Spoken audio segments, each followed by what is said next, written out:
Kalau perempuan yang banyak membuat tidak sah sholatnya, tanpa dia sadari akhirnya tidak sah sholatnya gara-gara wudhunya tidak sah. Apa? Lipstick, eyeshadow, dan lain-lain.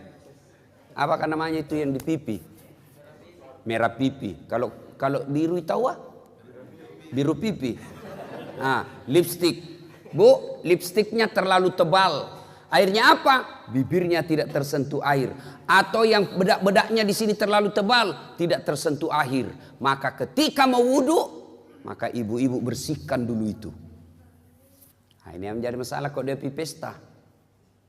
Karena bilang 300.000 nih salung. Akhirnya begini ji wudhu. Ya, rasanya tidak pernah menikmati namanya husu. Apa itu husu, Ustadz? Apakah husu tidak ingat apa-apa? Bukan husu namanya itu. Kalau sholat tidak ingat apa-apa, itu namanya tidur. Bisa itu sholat tidak ingat apa-apa. Itu orang tidur itu atau orang pingsan. Lalu apa itu husu? Fokus pada apa yang kita kerjakan. Bagaimana mencapai husu dalam sholat? Al-Quran mengajarkan. Ada 3 cara meraih husu dalam Al-Quran. 1, sempurnakan wudhumu.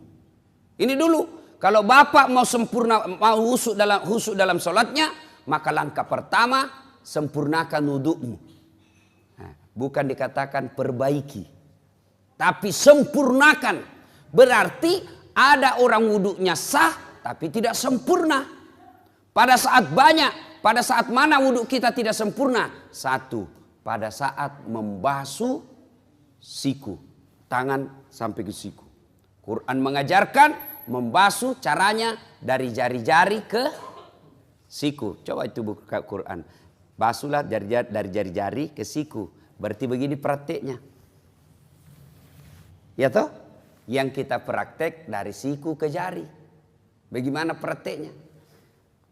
Buka keran. Berarti itu dari siku ke jari. Terutama kita yang sudah tua, yang sudah pensiun, sudah muka-maka sakaratil maut. Nah itu kalau kita basuh siku, lipat itu sikuta. Kenapa? Karena di belakang ada keriput.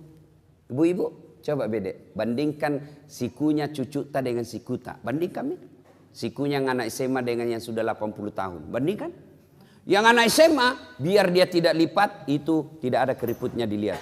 Tapi kita yang sudah tua pasti banyak keriputnya. Jadi ketika kita tidak lipat kita punya siku, kalau perempuan yang banyak membuat tidak sah sholatnya tanpa dia sadari. Kalau kita yang sudah muda masih muda, gara-gara wudhunya apa tuh godaannya setan? Lips dia pakai lengan panjang. Coba dan pakai lengan panjang seperti ini toh. Apakah namanya itu yang cara lipatnya dia cuma begini, merah pipi. Kalau coba lihat. Cara lipatnya begini. Biru pipi. 100% tidak sah. Bu, lipstiknya terlalu tebal. Kenapa? Akhirnya apa? Bibirnya tidak. Karena ini wajib siku. Atau yang bedak-bedaknya di sini terlalu tebal, di atasnya tidak tersentuh air. Maka ketika mau wudhu, maka ibu-ibu bersihkan dulu itu. Ini baru betul. Tapi kalau di sejajar siku, berarti sikumu tidak kena air, karena tidak sah wudhu. Tidak sah wudhu, otomatis sholatmu tidak sah. Begini wudhu. Ini kalau dengan panjang. Ya. Nah, maka kalau mau husu, yang pertama langkah sempurnakan wudhu. Yang kedua yang paling banyak kita lalaikan ketika wudhu apa? Membasuh kaki. Anak-anak ini biasa anak SMA, anak SMP buru-buru. Apalagi kalau rakaat ketiga nih, habis lewat. Tenang kok saja, kau bisa masbuk, bisa kok masbuk. Meskipun sudah rakaat keempat, at-tahiyyat itu imam, selama dia belum sholat. Belum salam berjamaah juga namanya itu dapat kok pahala 27. Jadi tidak usah kau buru-buru, tidak usah lari-lari. Pas kau lari begitu sampai pasti kau tidak konsentrasi, poso. Nah, maka tidak usah lari, santai saja. Kenapa? Selama imamnya tidak salam, belum salam masih kau dapat pahala berjamaah. Jadi tidak usah makin buru-buru. Nah, apalagi yang membuat kita yang kaki wudhu berkaitan dengan wudhu kaki. Nah ini kita biasa tidak sempurna wudhu. Bahkan bisa jadi tidak sah. Apa? Wudhu kakinya nak kasih begini ji. Itu kalau wudhu ada, coba baca rukun wudhu. Paling terakhir itu ruku duduk tertib. Apa itu tertib? Mendahulukan yang dahulu, membelakangkan yang belakang. Artinya selesaikan dulu kananmu baru pindah kiri. Nah, yang kita praktek kanan dulu. Kiri lagi. Kanan lagi. Kiri lagi. Nah, itu orang Bugis bilang majamuta. Nah, selesaikan dulu kanan, selesaikan tuntaskan, baru pindah ke kiri. Tidak usah lagi pindah ke kanan. Karena kalau kanan kiri bukan tertib namanya itu. Ya, sudah itu kaki juga. Sempurnakan dulu kanannya, baru pindah ke kiri. Nah, ini yang banyak bisa setan masuk. Ada Nabi pernah katakan, pintu masuknya setan itu kuku. Bertanya sahabat, kok bisa? Karena di kuku kalau kau wudhu, kau buru-buru, pasti tidak masuk celah-celah air di kukumu. Boleh panjang kukumu, dengan catatan kamu harus lebih teliti dan lebih jeli ketika wudhu. Kenapa? Kalau dia panjang, nah, tidak masuk air di sini, tidak sah wudhumu. Maka harus korek-korek. Kan biasa ada satu seperti saya ini satu, panjang-panjang sedikit. Apa tujuannya ini? Seksi kebersihan. Kebiasa sudah kita makan coto, tidak bawa sikat gigi. Nah, itu bagusnya itu kalau ada siwak. Itu siwak bisa dikantong-kantongi, biar tidak pakai odol. Hah? Biar tidak pakai air, langsung kasih masuk saja. Tapi jantung orang makan coto di depan kasih begini, kurang ajar itu ya. Ya. Nah, ibu bapak, saudara-saudara sekalian. Ya. Bagaimana kalau membasuh kaki dan jari-jari? Sunnahnya jari-jari tanganmu kasih masuk ke jari tangan yang satu. Nah, misalnya kiri yang kita basuh, nah, jari-jari tangan kanan yang masuk. Kalau basuh kaki, jari-jari tangan kita masuk. Baru usap ke belakang. Lalu sampai ke belakang ini kasih begini. Kasih naik. Kenapa? Tumit bisa jadi tidak basah. Apalagi bagian ini Pak. Kalau buru-buru gitu, ini yang paling sering tidak basah. Kalau tidak basah ini Pak, pasti tidak sah wudu. Tidak sah wudu, tidak sah salatmu. Ah, inilah yang Allah jelaskan dalam Quran. Ara'aital ladzi yukatsibu biddin. Tahu enggak kamu pendusta agama? Menurut Profesor Dr. Quraisy Shihab yang menafsirkan ayat ini, termasuk diantaranya pendusta agama itu solatnya dusta. Siapa mereka? Mereka yang lalai dalam solatnya. Kenapa lalai dalam solatnya? Mulai dari wudhunya tidak sempurna. Nah, itu pendusta agama kita itu kena. Jadi nanti di akhirat kita bilang, Tuhan, mana pahala solatku 40 tahun? Nah, bilang, Tuhan memang kau sembahyang tapi tidak sah. Kenapa bisa? Dikasih lihat video tak? Kan itu kita itu Pak, 24 jam ada CCTV. Ini kalau CCTV na masjid keluar kita nak lihat makin. Tapi CCTV-nya Allah namanya Raqib dan Atid. Nah syuting kau terus 24 jam. Biar tidur lagi di toilet. Nanti nak putarkan ke Tuhan. Inikah solat yang saya ajarkan? Kita bilang tidak ku tahu. Kenapa kau tidak tahu? Kasih kau otak. Kau sarjana, kau kaya, bagus, sehat. Kenapa kau tidak tahu? Tidak pernah dengar dakwah. Kenapa kau tidak pernah dengar dakwah? Sepak bola kau begadang sampai pagi. Main game kau begadang sampai pagi. Kenapa kau tidak pernah belajar soal solat? Nah itu solat kau pakai 24 jam. Bagaimana solat kamu bagus Pak? Coba jujur ki bede. Dalam hati tak mau. Jangan kasih naik tangan tak. Pasti malu-malu ki. Jujur maki. Berapa tahun maki solat? 50 tahun. Ada itu buku di rumah tak, tuntunan dan pedoman solat 5 waktu? Coba, kira-kira bagaimana kita solat? Begitu tidak bapak tak, begitu kita lihat orang, begitu kita solat. Tidak pernah kita baca bagaimana itu solat. Adik-adik beli handphone, begitu beli handphone, ada apanya? Ada petunjuk penggunaannya. Dan di situ ditulis warna merah. Baca buku pedoman penggunaan sebelum menggunakan handphone. Coba. Itu ditunjuk itu. Ditulis merah. Baca dulu ini buku baru kau buka itu HP-mu.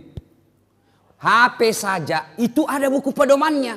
Apalagi kita sholat. Akhirnya jangan kau heran. 30 tahun kau sholat masih hobi kau makan uang haram. 30 tahun kau sholat masih suka kau bohong. 30 tahun kau sholat masih suka kau maksiat. Kenapa? Karena sholatmu belum seperti yang dihendaki Allah. Padahal Allah sudah jelaskan. Inna sholata tanha anil fasya'i wal munkar. Ayat ini kita sudah hafal semua dari tak kecil. Sesungguhnya sholat itu mampu mencegah kalian dari perbuatan keji dan mungkar. Karena makanya jangan keheran. Kenapa itu rajin namamu sembahyang deh? Tapi dede pak gosipna, berarti bermasalah sholatnya. Kenapa itu rajinnya sholat na dede sekit namamu? Berarti sholatnya bermasalah. Kenapa tidak? Coba kita lihat sholat kita pak. Orang Bugis bilang mau pito. Allah. Assalamualaikum. Olahraga bukan? Coba make. Orang saya tanya, kenapa? Karena cepat sekali kalau sholat gitu. Nggak sampai mami kulihat 5 menit sembahyang duhur. Apa Nabi bilang? Kau hafal mi Ustaz? Sini kau dulu. Kalau kau bilang hafal begini mah kau saja. Allahu Akbar. Tuhan bacaannya sama di kemarin. Assalamualaikum warahmatullahi. Sudah mi. Kayak itu jadi hafal. Iya toh. Tapi kan bukan itu.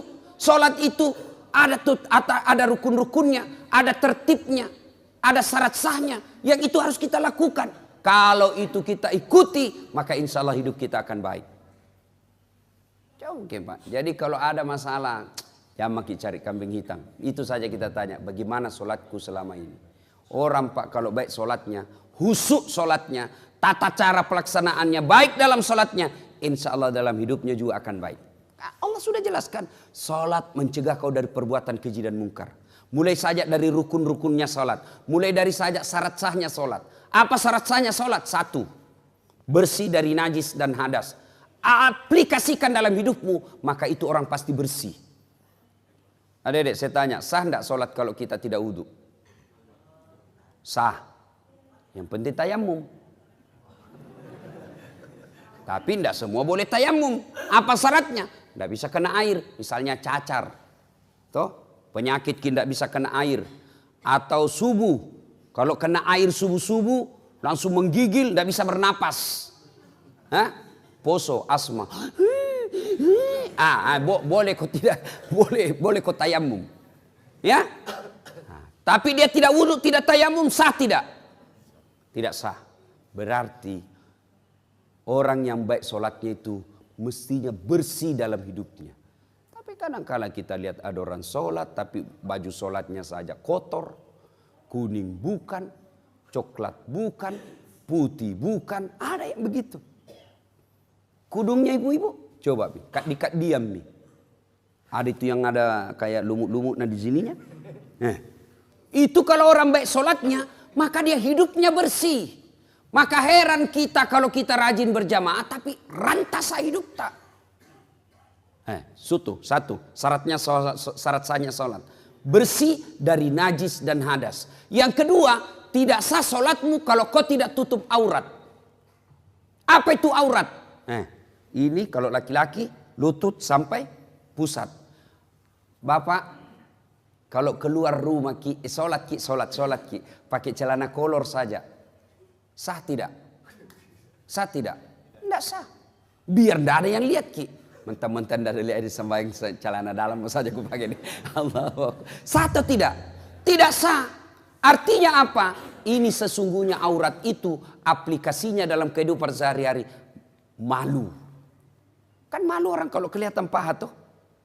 Malu itu ibu-ibu kalau kelihatan dadanya. Malu itu ibu kalau kelihatan keteknya. Kecuali yang keluar anak darah yang kelihatan keteknya. Nah, malu itu sudah putus rasa malunya. Urat-urat malunya sudah tidak ada.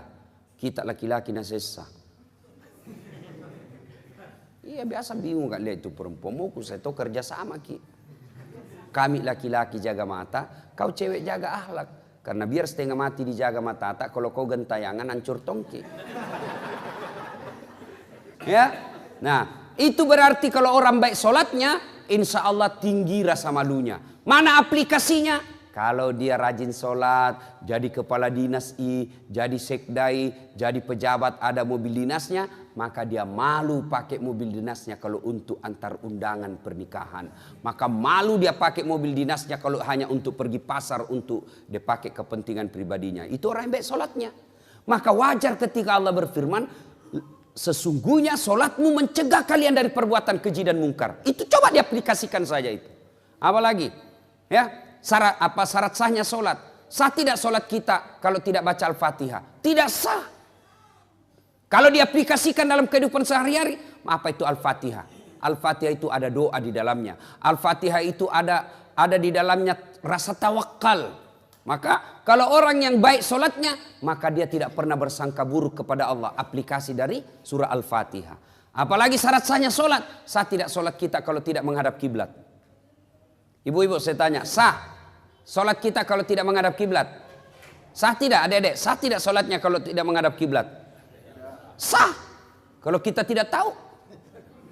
Nah, tapi sekarang tidak ada istilah tidak tahu lagi sekarang. Karena ada namanya, apa itu? Kompasnya itu handphone. Ada semua itu, Muslim Pro. Gocang sedikit. Tapi matahari di sana terbit, terbenam. Terbit di sana pagi-pagi. Kenapa ini begini? Nak tunjuk. Gocangi lagi. Masih nak tunjuk. Berarti salah ini kompasmu. Belum diislamkan. Lebih kau lihat itu matahari terbit. Di mana? Lawannya itu. Di mana kalau di atas perahu ki? Nah, tidak dilihat. Lihat mana? Mana terbit? Oh, di sana terbit. Oh, berarti di sana terbenamnya. Sudah. Kau putar perahumu menghadap ke sana. Lagi sholat, tiba-tiba goyang perahu. Jangan tahu mau goyang-goyang juga begini. Lah, Pak, sudah lewat yang pertama. Ya, itu yang pertama doa. Ya. Yang kedua, cara khusyuk menurut Quran, satu tadi sempurnakan wudukmu. Yang kedua, berpakaianlah yang indah. Itu perintah Quran surah Al-Jum'ah. Cuma kita kadang kalau sholat ki, pakaian biasa saja. Nah setan goda ki itu. Coba lihat. Bapak kalau mau sholat ke masjid, ada itu bisikan hati, pakai kau baju bagus. Ada itu namanya hati nurani. Tapi begitu kita mau pakai, nah goda ki setan. Jangan mau kau repo ki. Akhirnya buru-buru kau cepat, kau mau di kamar. Setan itu. Karena setan itu Pak, tidak mau berhenti menggoda kita sebelum dia berhasil. Mulai dari asan nagoda memang maki. Wudu nagoda maki lagi. Sudah ki wudu, mau ki pakai baju gamis. Nah bilang ki, jangan aku bilang koran nanti soalim. Akhirnya tidak jadi. Itu setan, padahal itu ajaran Quran. Kau datang ke masjid dengan berpakaian yang indah. Makanya Nabi kalau itu mau sholat disunahkan pakai parfum. Itu sunnah. Kan teman-teman kita jamaah tablik. Kalau dia mau sholat itu kan dia pakai langsung dia kasih keluar itu anunya. Minyak-minyaknya yang digosok-gosok. Malaikat subuh. Kadang juga ada malaikat maut. Malaikat maut itu kalau kalefa bau. Malaikat maut itu. Itu sunnah.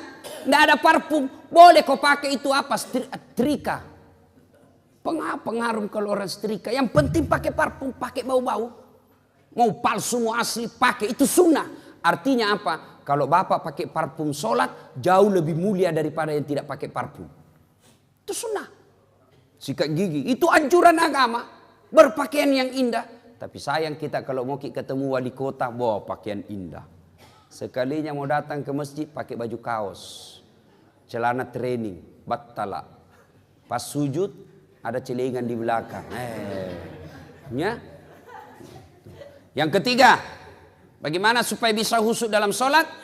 Yang ketiga menurut Quran, kalau kau sholat, bayangkan bahwa itu sholatmu adalah sholat yang terakhir. Coba. Jangan kita selalu berpikir masih panjang umur tak. Jangan. Banyak kan orang pergi, sehat, pergi, tidak ada tanda-tanda kematian. Pulang tinggal jenazahnya.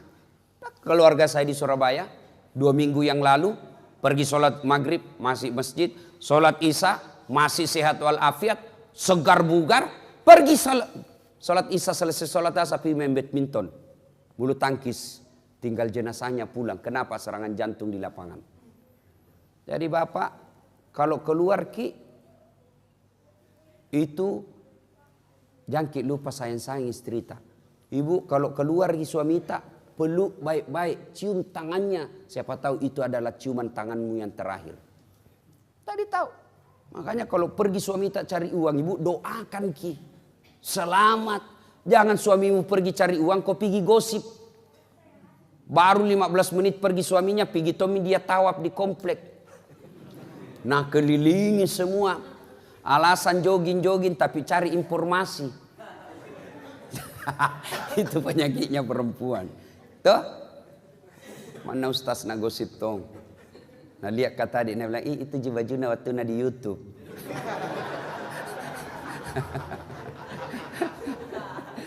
Nah sekarang ada tipsnya lagi.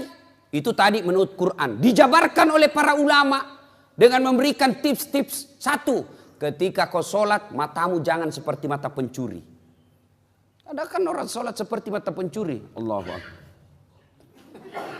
Nah, apa yang dibaca semua tadi di atas sini? Sembayang, yang dibaca kalender. Toh? Maka ketika kau sholat, bagaimana caranya? Anjuran Nabi, lihat kau apa yang kau mau sujuti. Tanpa sujud. Ketika sholat itu kita lihat. Begitu ibu-ibu, apalagi ibu-ibu di belakang.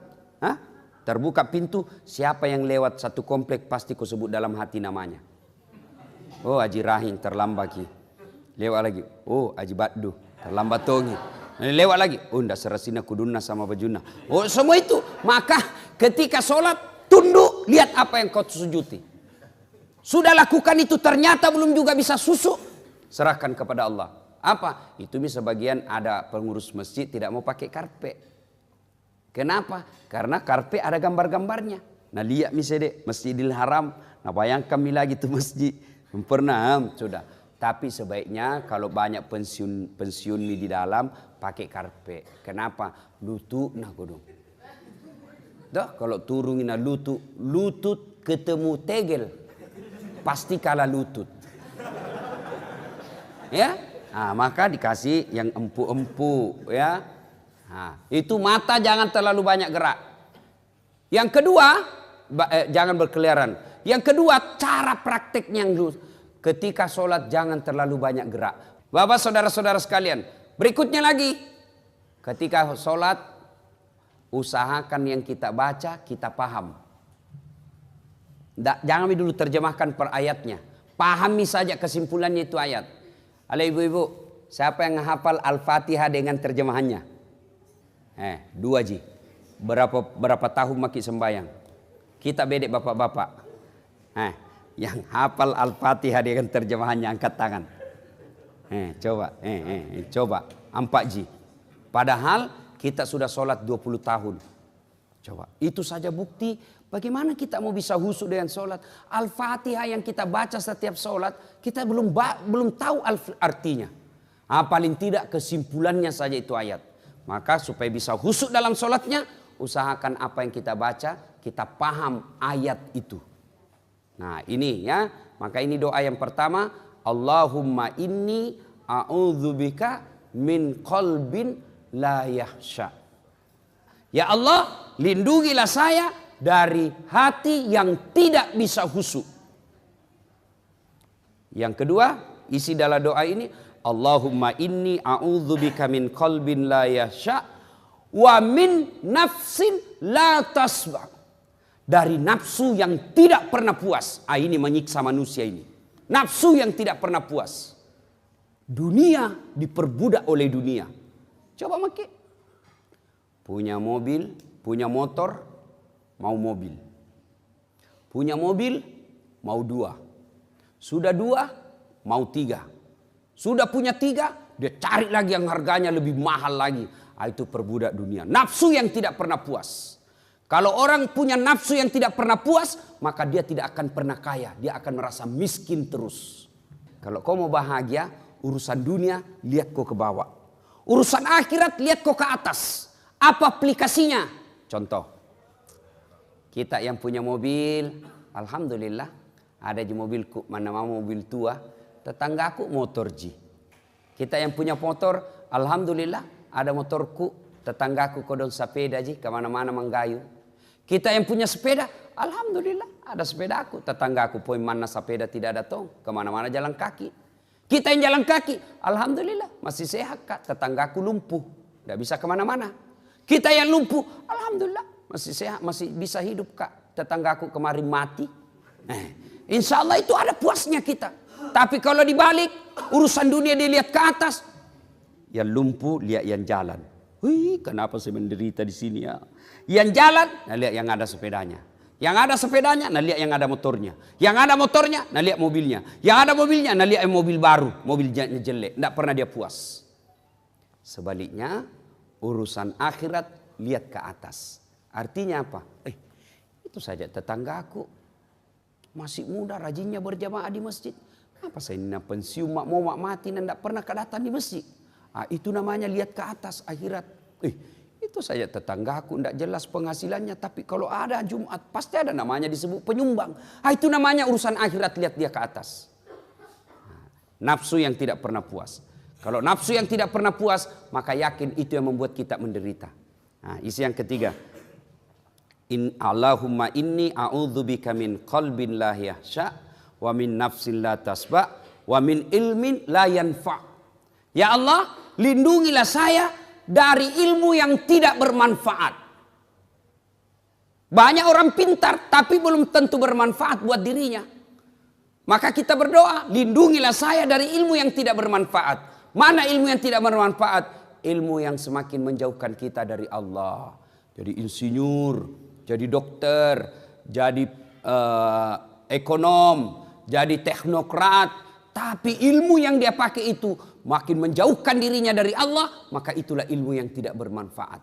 Maka itu dia ajarkan kita doa, ya Allah, berikanlah saya ilmu yang mampu aku amalkan. Jangan sampai ilmu yang kita pikul, ilmu yang tidak mampu kita aplikasikan.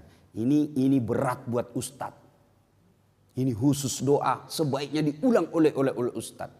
Kenapa? Karena kami penceramah beda dosanya ketika melakukan dosa dengan anak muda yang anak milenial.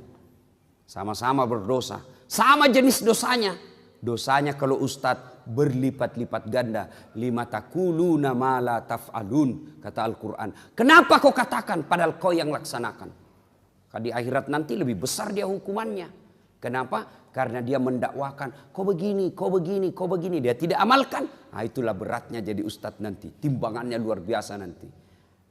Yang keempat, kita berdoa kepada Allah. Lindungilah saya dari doa yang tidak mustajab. Doa yang tidak dikabulkan Allah. Dalam hidup ini Pak, semua orang ada masalah. Dan senjata ketika ada masalah, curhat, berdoa kepada Allah. Tapi kalau doa saja kita sudah tidak didengarkan Allah, maka itu sudah paling sial hidup kita. Maka kita berlindung kepada Allah. Ya Allah, lindungilah saya dari doa yang tidak diijabah. Kenapa doa kita tidak dikabulkan? Salah satu sebabnya doa kita tidak dikabulkan, hubbi aklil haram, suka makan barang haram. Bapak-bapak yang perokok, berapa ke itu satu bungkus? Berapa sina? Berapa? 12, ada juga 16, ada 20 toh? Ada lagi yang kuliah rokok aneh-aneh, pendek sekali kuliah. Bulan lalu kuliah itu pendek begini, putih. Kuliah harganya deh lebih 20.000. Bayangkan itu, ada kawan saya punya komunitas namanya infak beras. 1.000 ji orang kasih satu hari, berapa puluh orang nak kasih anak yatim nak kasih makan. 1.000 ji.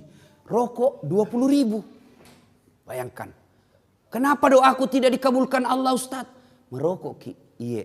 Berapa itu satu bungkus? 20. Berarti 20 kali ki satu hari bikin dosa. Mana? Rokok. Siapa bilang haram itu rokok? Kalau kita bilang baik itu rokok.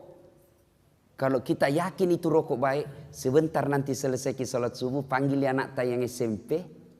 Sama SMA sini kau nak. Piko beli rokok, kita merokok sama-sama di sini. Mau ki kira-kira Pak? Mau ki kira-kira di depannya anak tak merokok? Pasti tidak mau ki. Mana mau kita bilang, mana mau nak kepak kalurut jangko merokok aku tampelin kau itu. Karena kita yakin itu rokok jelek. Maka saya doakan ki ini yang hadir. Mudah-mudahan berhenti maki merokok. Amin. Lebih baik itu pembeli rokok tak kita tabung. Niatkan ki kasih umroh tetangga tak yang miskin. Itu lebih berpahala daripada ini. Yang ki marah Pak, yang ki marah, yang ki marah, yang ki marah. Ya, yang ki marah. Tapi kalau mau ki marah terserah kamu mau pulang nanti nih. Ya, kita berdoa kepada Allah dari doa yang tidak dijabah Allah. Apalagi penyebab doa tidak dikabulkan Allah kalau kita tidak bersalawat. Passwordnya doa itu, barcode-nya doa itu salawat. Allahumma salli ala sayyidina Muhammad wa ala ali sayyidina Muhammad. Tahu jaki salawat Ibu toh? Ya. Sampai seperti ada mahasiswaku dulu ujian skripsi. Supaya berkah ini ilmu saya kasih kau salawat kau kepada Nabi. Salawat kepada Muhammad. Ulangi salah kau. Salawat kepada Muhammad. Salah. Salawat kepada Muhammad. Bukan panjang pendek. Salah mentong itu. Langsung dia bilang, yang mana paling Ustaz? Allahumma salli ala Sayyidina Muhammad wa ala ali Sayyidina Muhammad. Langsung dia bilang, oh diganti Ustaz. Bukan diganti kau yang dongo. Mana ada salawat diganti-ganti, wali kota kapan? Bapak saudara-saudara sekalian ya. Apalagi penyebab doa tidak dijabah Allah. Kalau kita memutuskan persaudaraan. Tetangga ki na serobot tanata, na ambil pagarta, baku bombe 3 tahun, baku bombe 5 tahun. Nah itu menyebabkan doa tidak diijabah. Apalagi selain itu, kalau bapak hobi tetap bermaksiat. Nah, sudah sembahyang, dia tonji yang korupsi. Sudah lagi itu, dia tonji yang berzina. Sudah itu dia tonji yang makan barang haram. Itu maka doa tidak dijabah ketika wazalimun la yantaqi. Perbuatan zalim yang tidak bisa dia hentikan. Ibu bapak saudara-saudara sekalian, apabila doa ini kita ulang-ulang. Ya, 5 kali sehari semalam kita ulang-ulang doa ini. Masa Allah tidak kabulkan. Kalau kita baik jicarata, kita ikuti pedoman dan tata cara berdoa. Oleh karena itu Bapak Ibu, kalau ada waktu tak ada rezeki kita bahkan bisa di-download. Itu ada buku namanya Pedoman Berdoa. Diajarkan kita bagaimana supaya doa kita diijabah Allah. Apa penyebabnya supaya, apa sebab-sebab doa tidak diijabah. Maka kalau kita sudah lakukan sunnah-sunnahnya, kita hindari apa larangan-larangan Allah, lalu kita berdoa sesuai yang diajarkan Nabi, maka Allah janji, ud'uni astajib lakum. Berdoaku kepadaku, pasti saya akan kabulkan. Sebagai motivasi, akhirnya suatu kali Nabi bertanya selesai sholat. Selesai salat subuh, Nabi balik bertanya, saudara-saudara sekalian, siapa di antara kalian yang mimpi tadi malam? Semua diam. Nabi menjelaskan, semalam saya mimpi, saya dibawa jalan-jalan masuk ke dalam surga. Saya diperlihatkan oleh Allah, ada hamba Allah dikasih hadiah masuk surga yang banyak sekali hadiahnya. Lalu dia bilang, ini orang dikasih hadiah, ya Allah, banyak betul ini hadiah kau kasih Kak. Ibaratnya pahalanya cuma 5, Allah kasih 5.000. Banyak betul ini ya Allah. Kenapa bisa banyak begini? Allah sampaikan, ketahuilah hambaku, itulah doa-doamu yang tidak kukabulkan ketika kau hidup di dunia. Karena saya tahu kalau saya kasih kau itu doamu, kau tidak mampu memikulnya. Maka saya dulu berdoa, ya Allah mudah-mudahan saya menang wali kota 2013. Ternyata bukan kalah, cuma yang menang lebih banyak suaranya. Allah tahu, dah saat tidak bisa kau pikul itu amanah, kau tidak usah. Kau lebih jadi penceramah, keliling kau kemana-mana. Allah tahu. Ya Allah berikan saya kekayaan. Doa sudah disampaikan. Tata caranya sudah dilaksanakan. Sunnah-sunnahnya kita lakukan. Menyebabkan doa cepat dikabulkan sudah dilakukan. Kok tidak dikasih? Berikan saya mobil. Allah tahu, Bu, kalau ada mobil tak, nah pakai suami tak selingkuh, akhirnya kawin lagi. Mana kita suka Ibu? Pasti kita bilang, Jami ada mobilku deh, daripada ambil orang istriku, suamiku. Begitu. Kenapa saya tidak lulus? Sudah mau berdoa. Allah tahu bukan di situ tempatmu yang terbaik. Jangan pernah sangka buruk. Ya, mudah-mudahan ada manfaat. Lebih dan kurangnya mohon dimaafkan. Sebelum kita akhiri, mari kita kirimkan suratul Fatihah kepada Rasulullah Muhammad SAW. Khasiat dan keutamannya untuk orang tua kita masing-masing. Al-Fatihah.